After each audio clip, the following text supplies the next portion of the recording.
When it comes to your home, there's been an age old debate about whether you should buy or rent when you think about becoming a home buyer or home renter. And that discussion has evolved as the years have gone on. And I think part of that is because the housing markets change from time to time. And also, I think people's priorities have changed as the years have gone on. From a numbers perspective, people that are pro buying often talk about the fact that they are going to put money into their home through their mortgage every year, and they are building up equity in something that they can sell down the line as a retirement asset. However, one thing that those people don't often also mention in the same sentence is they're paying taxes on the home every year. Anything in terms of maintenance is going to be solely their responsibility. Other types of insurance on the home they may have to pay. When it comes to renting, one thing that people will say is, well, hey, I don't have to pay those taxes or the maintenance expenses.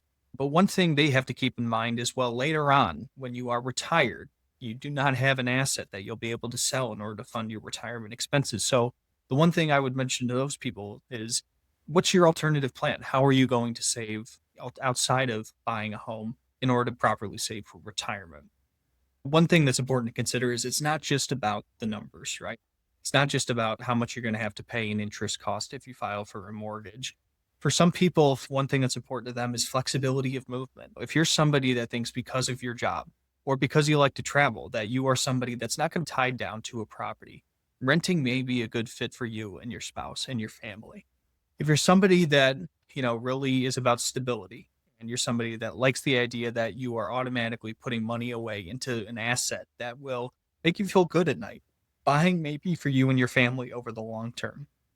And so those are some items I think you want to consider when you're thinking about buying versus renting. And I would say don't lock yourself into one decision forever. Take a look at where the landscape is at, where housing prices are at. Is it cheaper to rent currently?